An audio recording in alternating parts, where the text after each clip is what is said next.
It's time for the Sisters of Silence card by card today. Time to play the game. Time to play the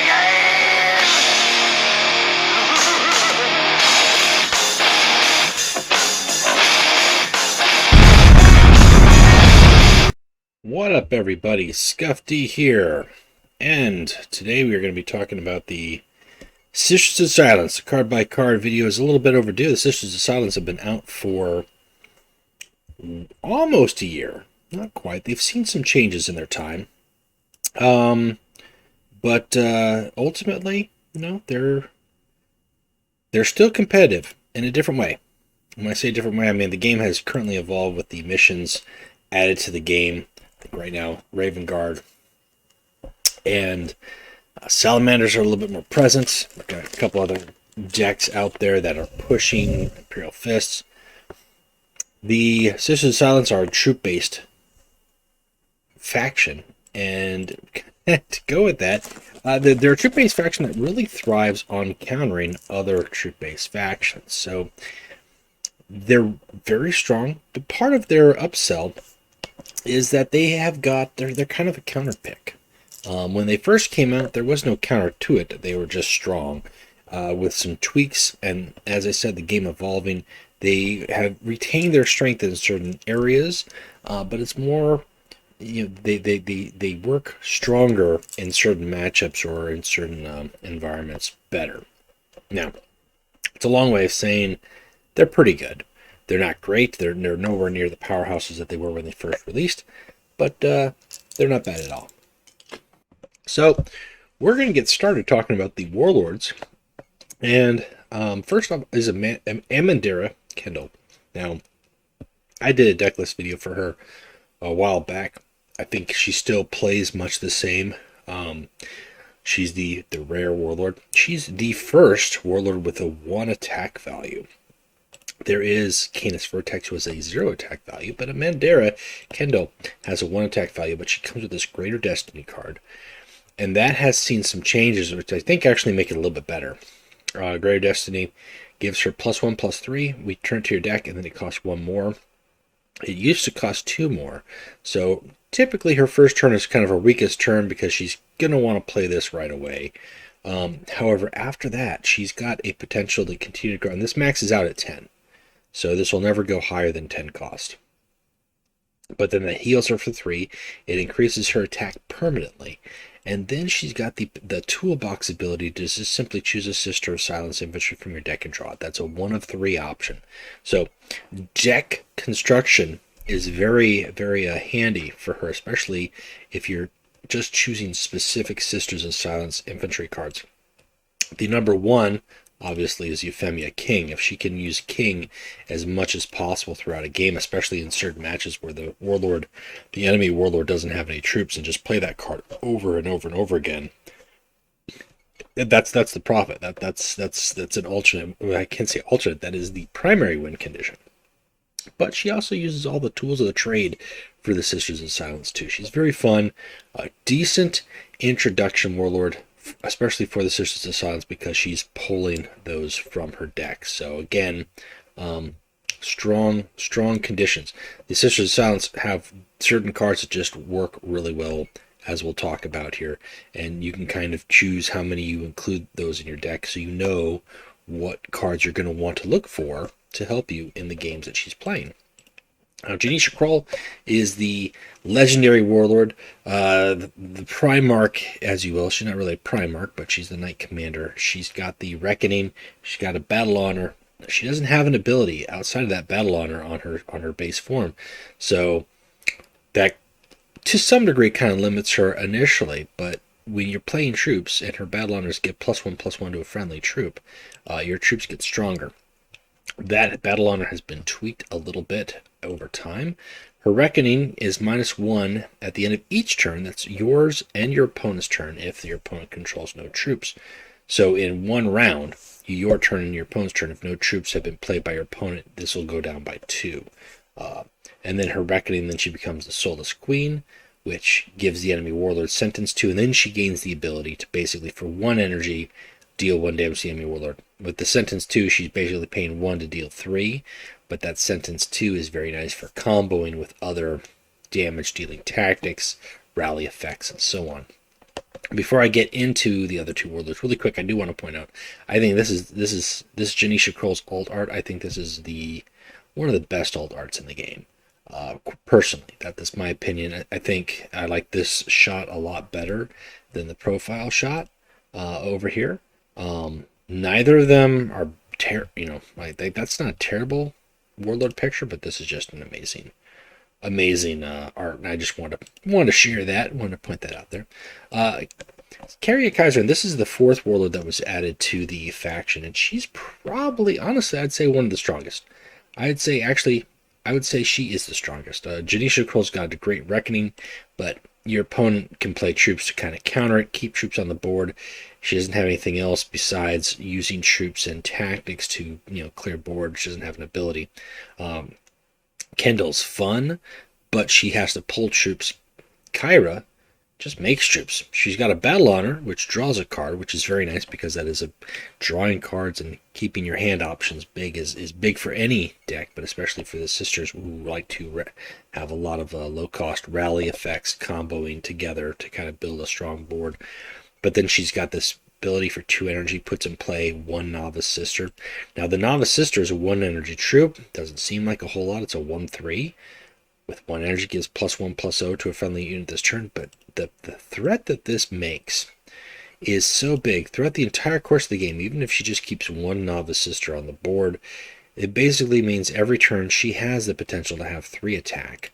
Or you can give this to a troop. You don't have to give this to your warlord. But with that 3 attack, that makes it very possible for her to clear most troop threats. And then she profits with the battle honor to draw a card.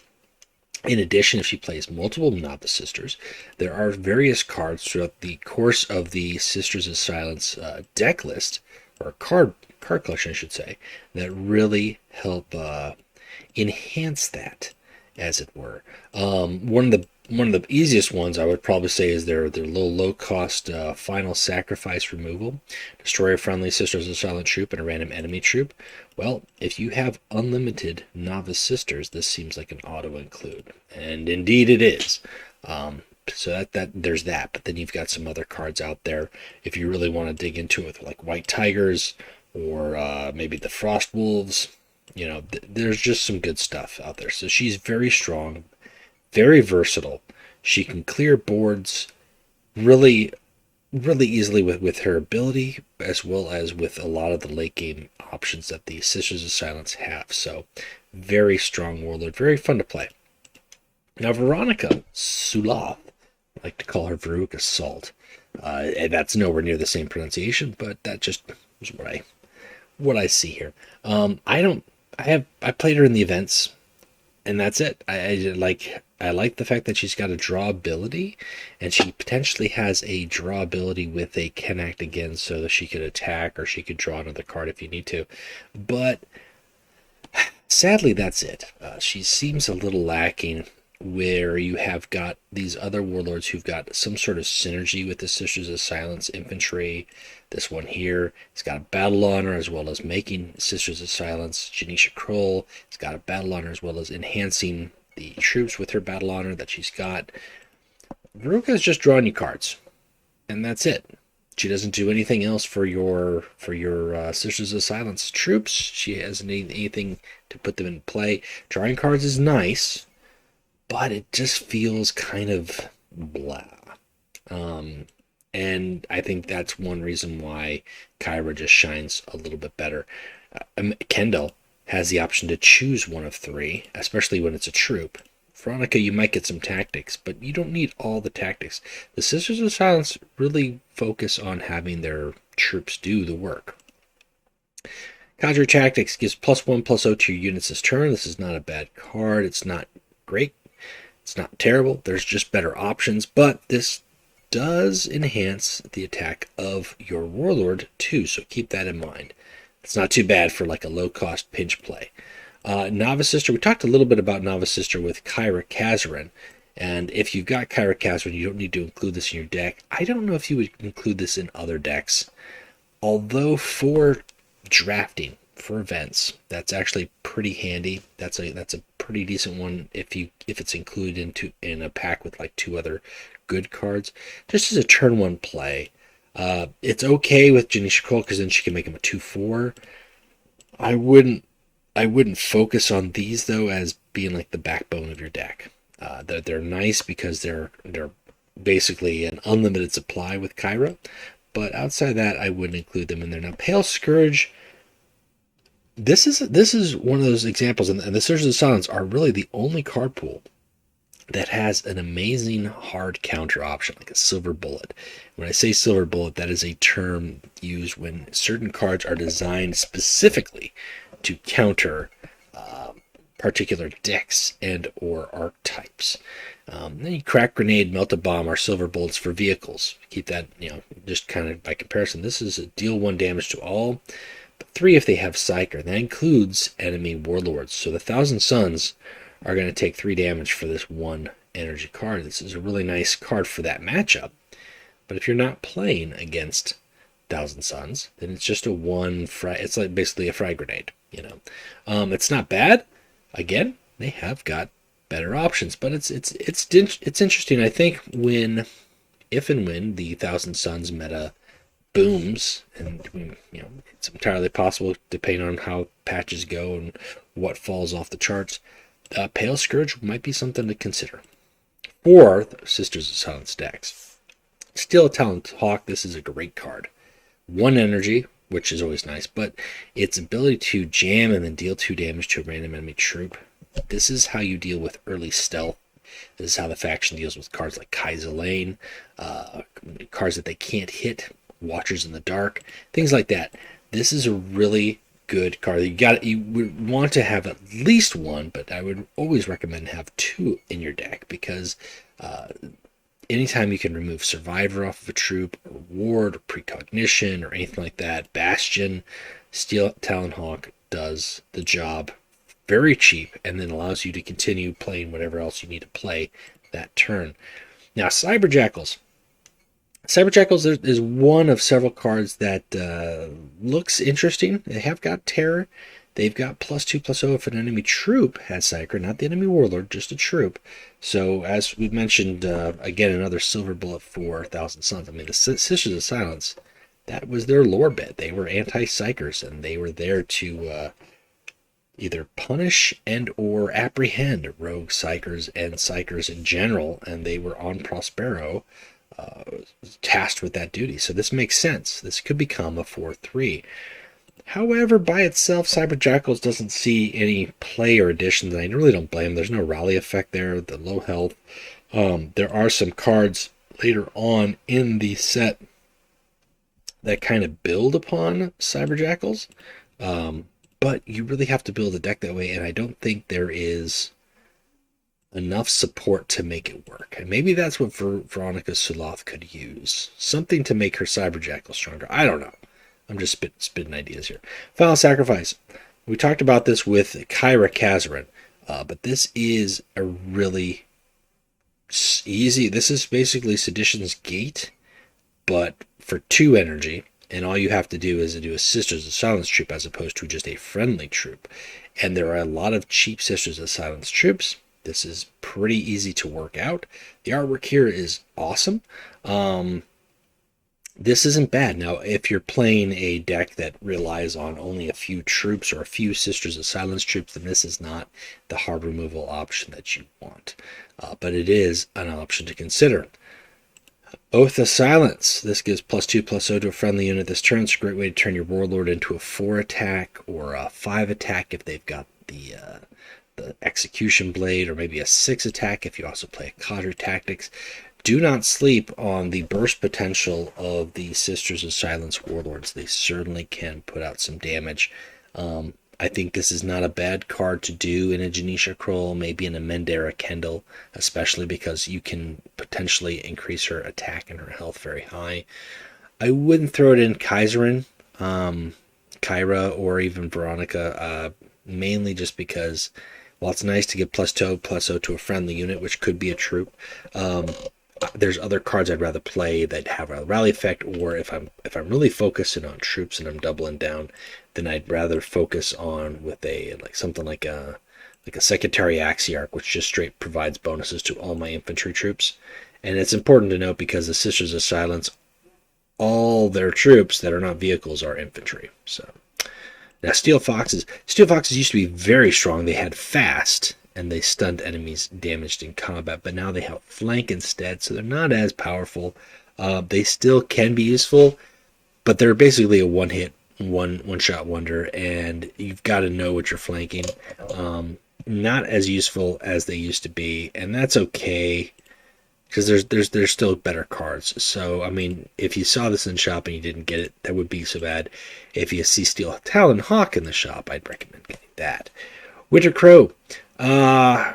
It's okay. It's okay in some events. Stun an enemy troop with higher attack than this troop. That actually comes in pretty handy, given that it's a 2 attack and it's a stun. The downside is it is just a troop. It doesn't affect the enemy warlord. Whereas opposed to like Ice Serpents, this is just a better card. It's 3, but it gives can't attack to an enemy until your next turn, which includes the enemy warlord. And on top of that, can't attack. There is no card that removes can't attack outside of a jam. And if it's on an enemy warlord, you can't jam an enemy warlord. Witchfinders. Again, this is a card that I just see in events as a pocket include. Gives flank and +1/+1 to a friendly troop. Now that's not bad. And maybe with a certain Kyra deck or Veronica deck, you might make more use of that.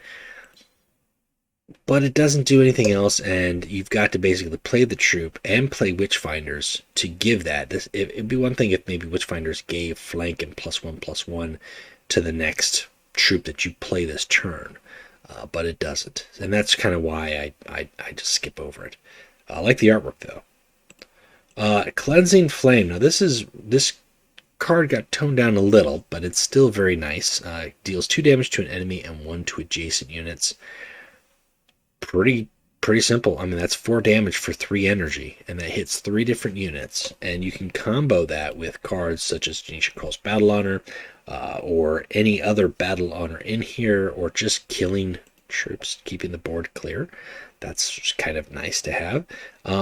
This feels like I always put 2 of it in the deck. It's a common. It's very simple. It can help deal with stealth. It doesn't always work to deal with stealth, but it is an option to kind of spread some love and some damage around. The Execution Blade, pretty basic. Gives your warlord +1/+0 during your turn. Just during your turn. So that's why it costs 3. However, that's really good. And for those warlords who have got a Battle Honor ability, which is Janisha, Kyra, sure, you want to have that as an auto. There's no reason not to put it in Kendall, who you're going to be looking to increase her attack anyways. And then there are later cards. Now, a lot of people say don't play Varantian Armor. Definitely don't if you don't need to. There are better options. If you had to go for like a legendary that looks like to do almost the same thing, you could probably roll with Greatest Duty just to heal 1 as opposed to healing 2 for less. But it depends on how much you really plan on using your warlord. Again, there's a lot of cards in here that balance between enhancing your warlord or enhancing your troops. And the Sisters of Silence kind of run that fine line. You can do both, believe it or not. You should do both with the Sisters of Silence. I think a Sisters of Silence deck that focuses too much on the warlord is weaker, as well as one that focuses too much on the troops. There's a fine line to balance there. Ice Serpents, as I mentioned before, just really good. This is just an auto include. You never know when you want to pinch, can't attack, and then you've got a 3/3 body on the board that your opponent has to figure out what to deal with. Very nice card. Prosecuted Mistress, another common here that just deals 1 damage to all enemies. Now this got toned down a little bit. I think they used to deal 2 on release. But that's okay. That's okay. The deal 1 damage to all enemies is pretty good too if you combo it with stuff like Cleansing Flame or the Steel Talon Hawk. Again, just suppressing the board, burning all those little 1 health troops very easily. I just can't not put 2 of these in my deck. That doesn't mean that's, the right for everybody, but for me, that's the case. The same goes for Raven's Claw. Again, another 3 energy troop. It gives your Warlord sneak attack that turn, as well as +1 attack, and that's just a great way for your Warlord to deal with a 3 health troop or a 4 or 5 health troop, depending on how far up you've increased their attack with certain things that turn. You could throw down 2 Raven's Claws at the end game, give your Warlord +2 attack and sneak attack as well, just to throw out that final death blow. Now, Psyker Cadre. Artwork, a little bit outdated here, but this has got really nice ability. This becomes a target. If you play this card, your opponent does not want to see it stick around because it has dual use. Number one, it's a 2/4. Okay, that's great. It's a 2/4 that you can increase with a lot of cards that buff your infantry. That's good. It jams any troop damaged by this unit. That means whether it's attacking, whether it's using its ability, or whether it's being attacked, which is really great. It's both offensive and defensive. And then on top of that, it has a little 1 energy, deal 2 damage.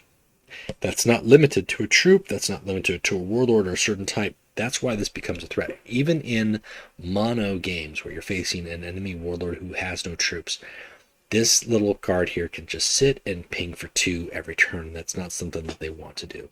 So this feels like a really good pick, especially with some of the changes that they have received over time, like Steel Foxes. You could switch out a Steel Fox for a Psyker Cadre, and that 4 health might mean that they stick around a turn, or if they've got the counterattack on them, they're become a 3/5. That's pretty nice too. Now, Coup De Gras. Again, another hard removal card here. Destroy a damaged enemy troop. Draw a card. The downside is it's got to be targetable and it has to be damaged. But that's very easy. That's very easy to do given some of the widespread damage that we've seen here. Cleansing Flame, Pale Scourge, not Counter Tactics, Steel Talon Hawk. There's a lot of ways to spread damage wide, and then this draws you a card.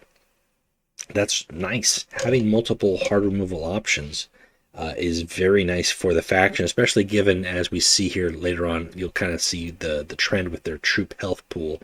It doesn't get too high. So being able to deal with high health troops, beefier troops from other factions, that's kind of necessary for them. Speaking of dealing with troops, Euphemia King is the card for when your opponent has no troops. And then at that point, this becomes a 6/1 fast with backlash return to your deck. And it is very important.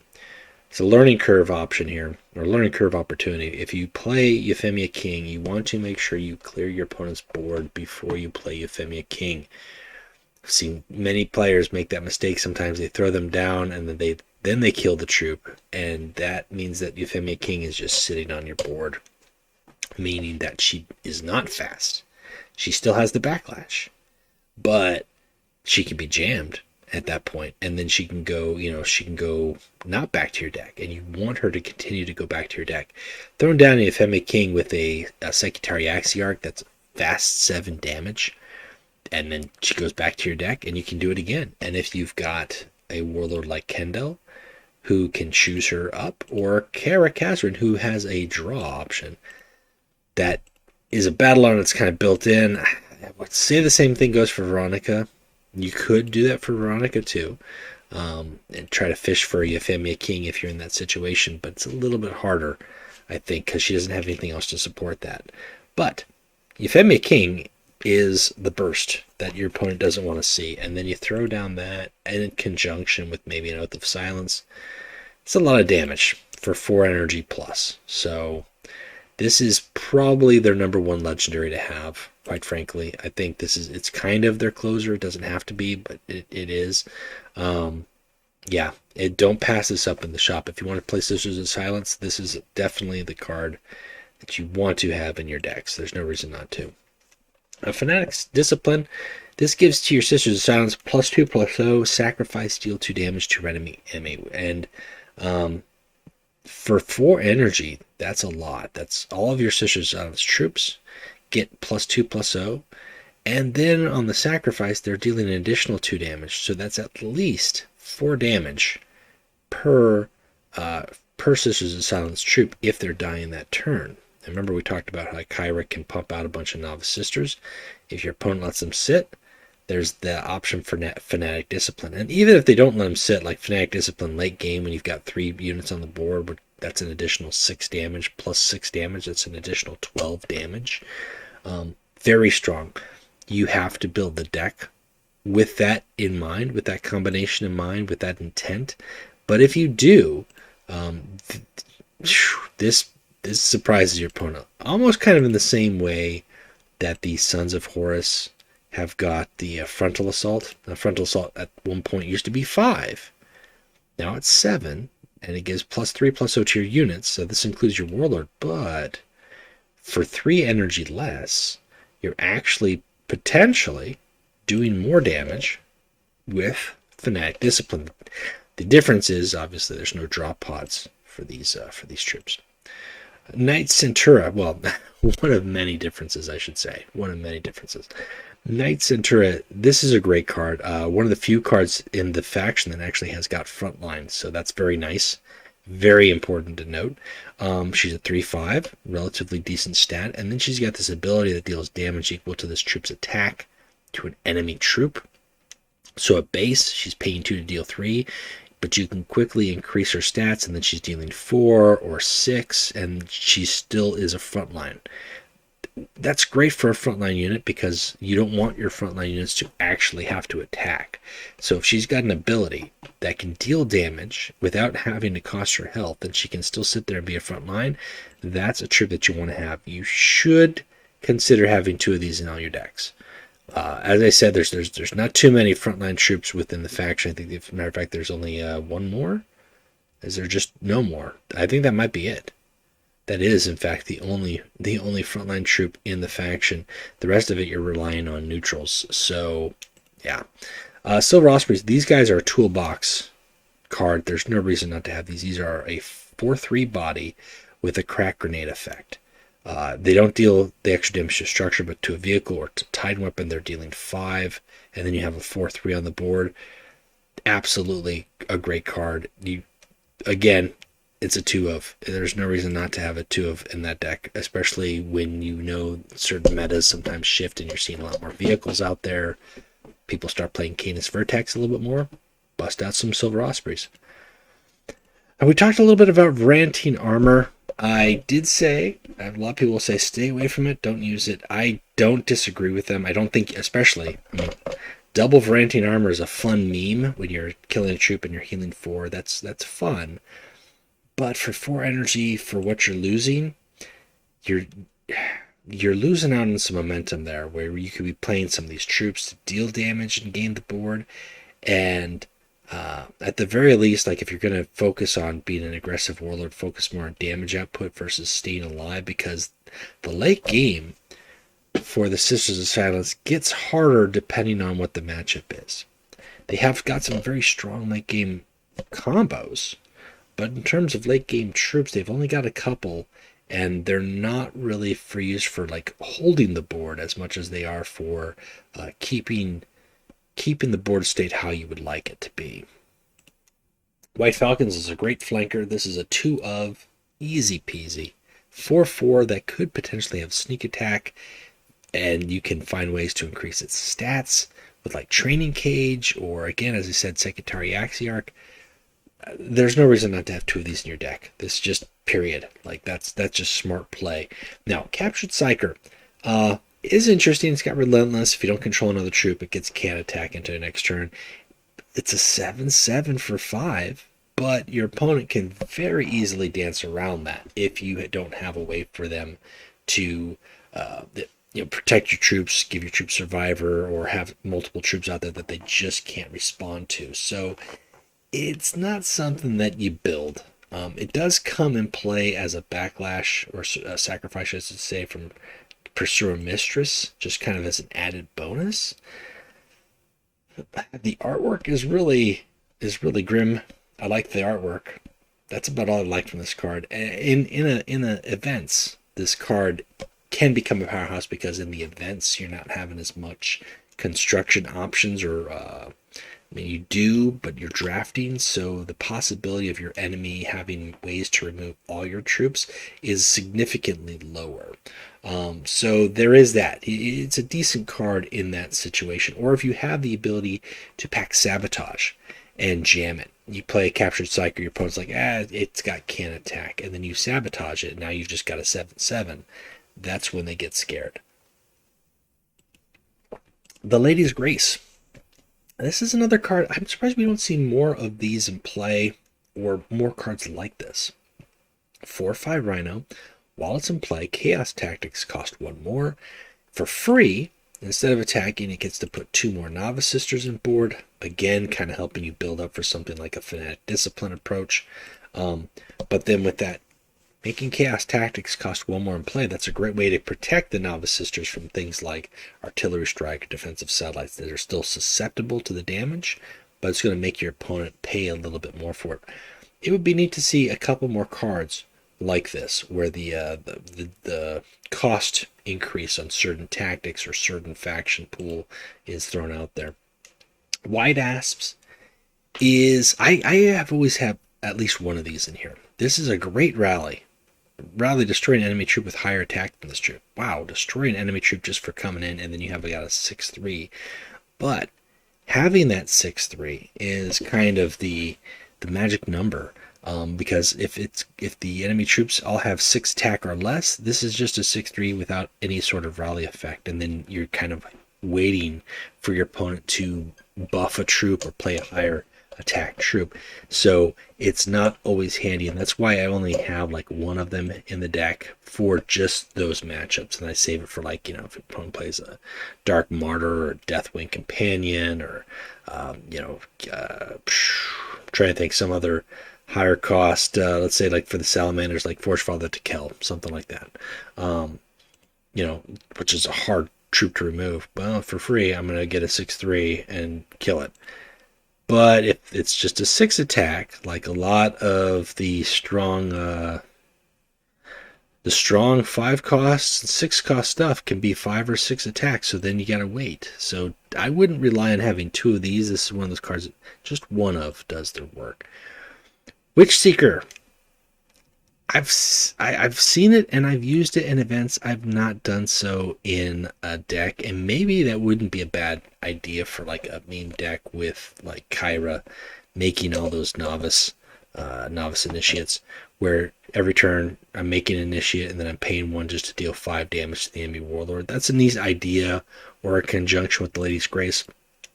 But usually when I see an ability like this, like destroy a friendly troop to deal 5 damage to the enemy warlord, but then it's on a 5 attack body, like, unless your opponent's got multiple frontline units, there's no reason for me to give up a troop and the attacking with this troop's turn just to deal 5 damage. Now, if this was 10 or 7, or the troop that I'm destroying is got a 0 attack or has 1 health and a 1/1, then that kind of makes it an even exchange, but it's not great.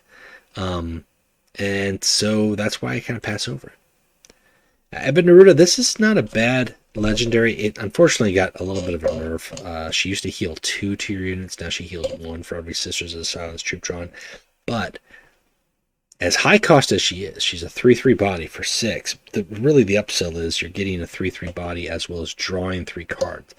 The healing is not something that you rely on, but for warlords like Janisha Crawl, or even Kendall, who's got, again, you're kind of picking when to draw, and she's just going to help you draw more cards, maybe to get to that greater destiny 3rd or 4th time in that game.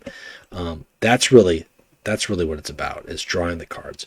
So she's good. She's good to have, but Euphemia King is a must-have. Ebon Neruda is not going to make a difference in, well, she's not going to be as must-have, I guess. That's probably the best way to put it. She's not as must-have-y. Iron Link's Pursuer. So we're getting back to the Cyber Jackals now. We put in play 2 Cyber Jackals. So for 6 energy, you get a 3/3. And then you get 2 of these guys, 2 2/3s. That's pretty good for the energy cost. but that's it. That's all you got. And at 6 energy, you've got 3 troops all of a sudden with 3 health. Well, 3 health is susceptible to defensive satellites, is susceptible to endurance, and the coal, which is the next turn around. I mean, if this was a 5 energy card, it would be a little bit more attractive to play. Unfortunately, it's not. Now, Pursuer Beast, on the other hand, puts in play 2 Cyber Jackals and gives +1/+1 to your Cyber Jackals. So then you're getting, instead of 3/3 and 2/3s, you're getting 2/3/4s for the same cost. It's hard to say which of those is better. Obviously, playing an Iron Lynx and a Pursuer's Beast back to back is really nice, because then you're buffing up 4 Cyber Jackals. But again, that's all you're doing. You're just putting troops on the board, and you're giving your opponent a whole turn to respond and deal with those. And I haven't seen it work out well. Pursuer Mistress. So we've got a stealth card here. It's a 5/4 stealth. That's 6 energy. And then when she dies, sacrifice on your turn, you get to put in play that captured psyker. It's a little slow. This card here is a little slow and clunky. I won't say it's the slowest. I think there are a couple slower cards in the Sisters of Silence card pool, but for that 6 energy cost, you're more likely to want just an Eba Neruda or to go for a 5 or 4 energy, as opposed to having this troop in there. The Sisters of Silence generally are a troop combo. When I say combo, mainly a combo troop play. Play a troop in a tactic or 2 troops to gain advantage with 2 different rally effects, like Prosecuted Mistress and Raven's Claw, to clear a board, and then you've got 2/4 and 2/2, or a little bit stronger if you've played Training Cage or something like that.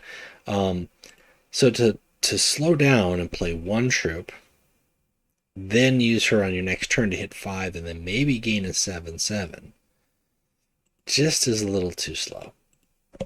Excruciatus Cadre. Now this is you can't argue with the stats. 7/7/7. This is probably one of the stronger stat cards that would be useful for the faction.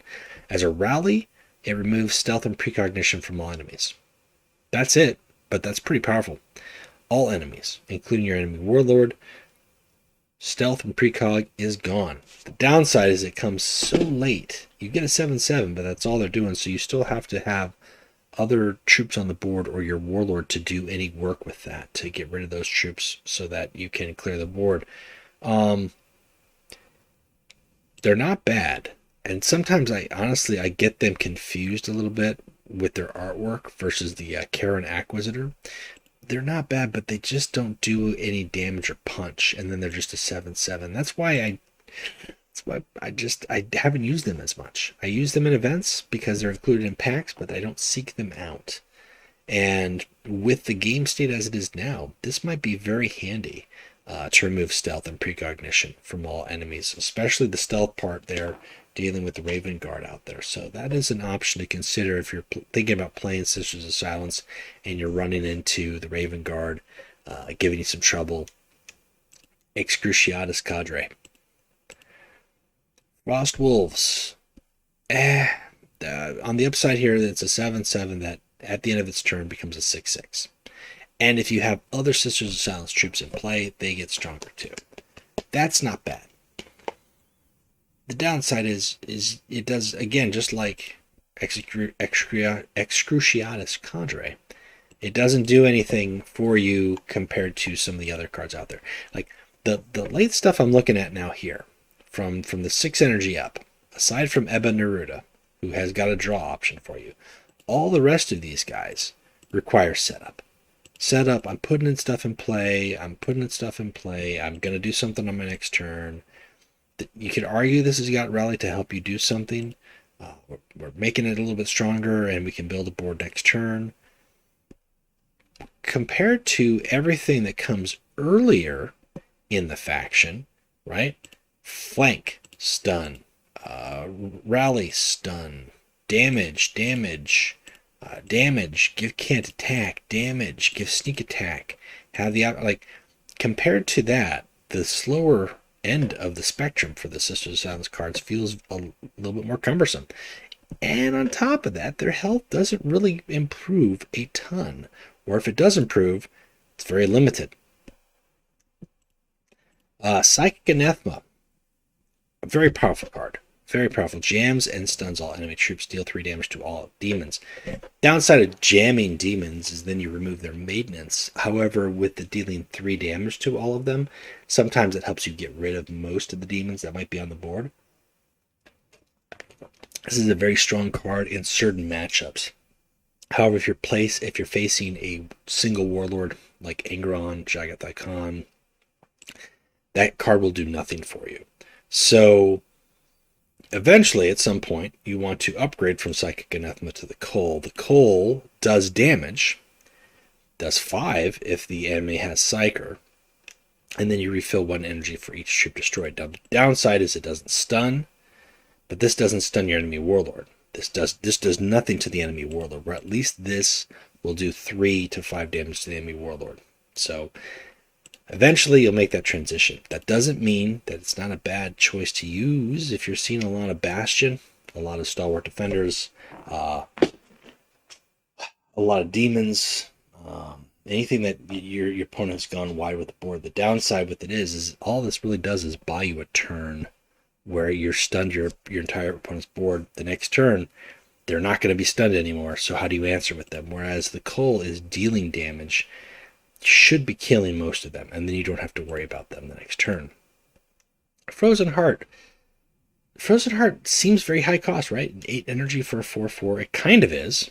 It kind of is. If you're playing the right game, it can pay dividends, but if you're not, if your opponent's got a Sabotage, or an Ambassador Melgator that they haven't used yet, then this kind of feels like a waste of 8 energy. But if they don't, and they get rid of this 4/4, or on your turn, you attack with it and destroy it, then you now got a free 3/5. And that's really where the other 4 energy comes into play for that 8. Then you can play this again, and do it again and again and again. It's a little slow, kind of like the Prosecuted Mistress, kind of like the Frost Wolves. The upside to it is at least you feel like you get something that then you can use in conjunction with that card. I usually pass on this card though. I have included it in a couple decks, and most of the time when I'm at 8 energy or higher, I prefer to play more than one card as opposed to just playing one card, especially one card with such low stats. If this was a 5 attack and I didn't have to worry about it being Ambassador Melgator, it wouldn't be so bad. But it's not. A Great Tithe, yet another board clear, board removal, hard removal, destroys all troops in play, deals 3 damage to the enemy warlord for each friendly troop destroyed. Again, potentially rewarding you for all of those little novice sisters that you threw out on the board before you board wiped for 10 energy. Kyra Kazrin is dealing at least 3 as well as clearing the entire board. This is a fantastic answer all to everything. Arguably the best board clear out there. There are only like 2 other board clears that are out there, and the Conqueror doesn't do damage. The Great Tithe does. The difference is your enemy can have two Conquerors. I think that's the only upsell. Fantastic card. This is a good legendary to have. Absolutely. I still say Euphemia King is the legendary to have for the faction, but there's no reason not to include the Great Tithe in your Sisters of Silence deck. White Tigers. I've used it in events, but I just haven't played with this in open play. I just find other ways to play. It's got a great battle honor. This battle honor gives +2/+0 to your units this turn. Again, that includes your enemy warlord, and you've got an 8/6.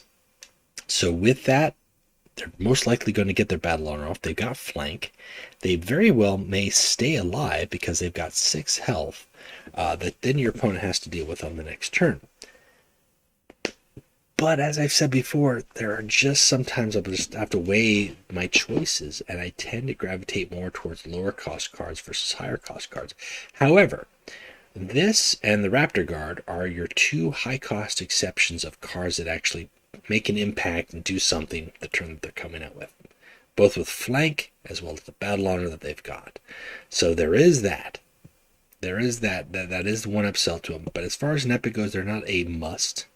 In terms of the epics for the faction, the Cull and Secret Cadre and Steel Talon Hawk are absolutely the epics that you want to have before you get any other epics. White Tigers could be good, but they're not necessary.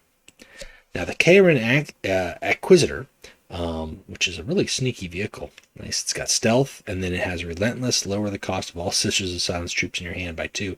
Just the fact that it has stealth and is an 8/9 is crazy. It is a 9 cost. You could play supply lines and now get it for 8 energy. Okay. You're still at 8 energy, susceptible to cards like the Great Tithe or Conqueror, so you're not entirely vulnerable there. But the next turn, you can dump a bunch of Sisters of Silence, and then you can attack your opponent for an 8. That's not bad. If I had to choose between the White Tigers and Karen Acquisitor, I'd go with the White Tigers. And if I had to choose between Karen Acquisitor and Raptor Guard, I'm going to choose Raptor Guard. So it's kind of in that middle spot where it's a decent card. It's really, really good in events, especially where you can draft multiple Karen Acquisitors, and then you get to the end game, and then you're just throwing out a Karen Acquisitor, and then the next turn it lowers the cost of the other Karen Acquisitor in your hand by 2, and then you play that out, and then so you got multiple. That's just a crazy way to wrap up the game, and that's a drafting option. But that's not going to do you anything in standard play. Raptor Guard, however, it's got flank, it's got terror, it heals your Warlord for 5, and it's a 9/7. If it didn't heal your Warlord for 5 and it was just a 9/7 with flank and terror, that would be okay, but it wouldn't be a must-have, a necessary one that you want to include. But when it's healing 5 to your Warlord, especially in a faction that doesn't have a whole lot of healing, the only way that they can really get healing is with Ferrantine Armor, which is not how you want to play it, or the Raptor Guard. Then you play other cards instead, more like the Ecratrez is a great way to heal, Manifest Destiny, Wonders of Tizca.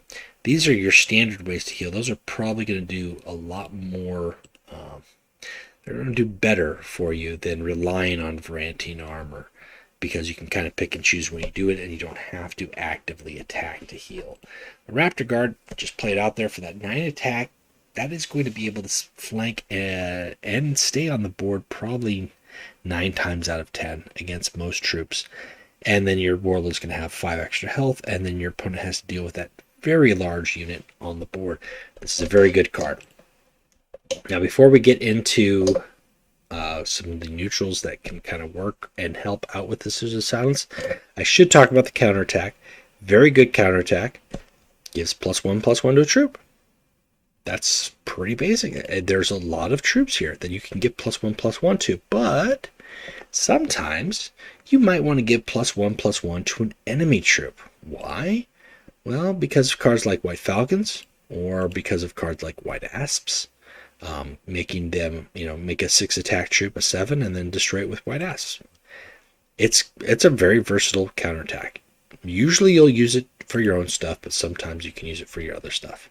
Now, speaking of other stuff, as far as neutrals go, there are some pretty decent stuff here that works well with the Sisters of Silence. First off, I always like the Kaiser Lane, but Fastidian Infantry drawing you troops, they are an infantry-based faction.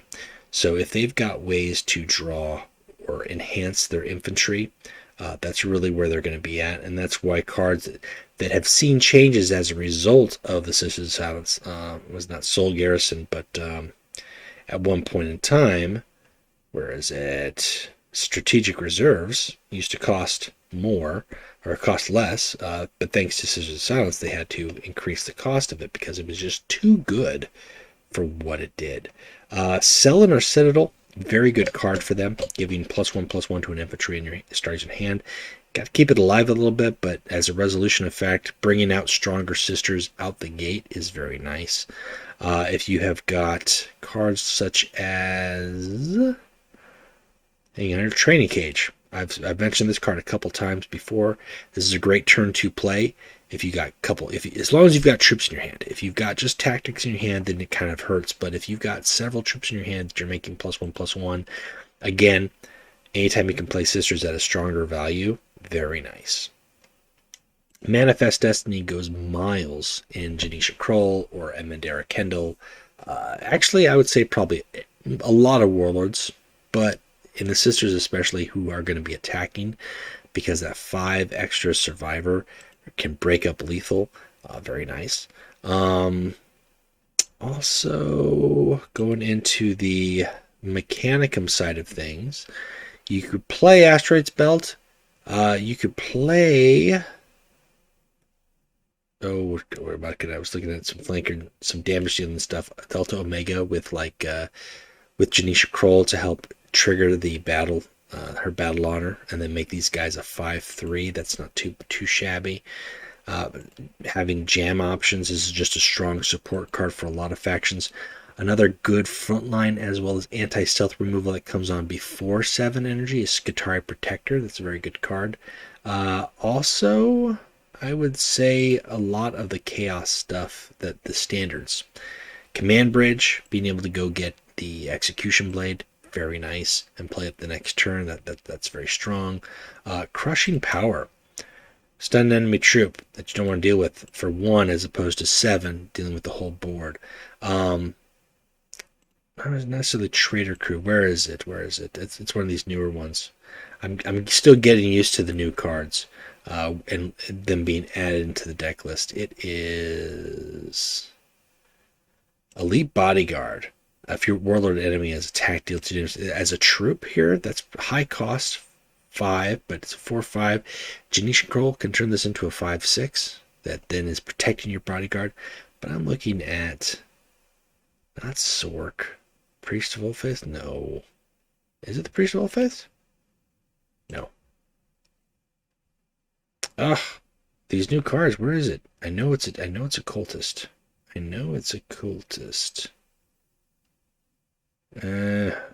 going to draw a blank on it, and I'm going to remember after the fact. I'm scrolling here very slowly. Very slowly.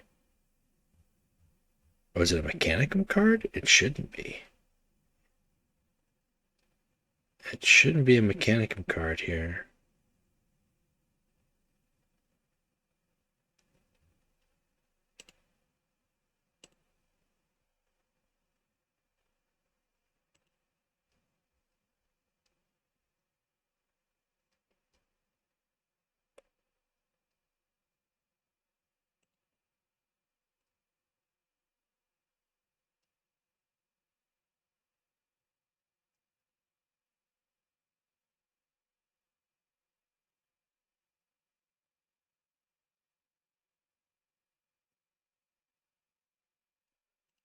There it is. Dark Red now. There it is.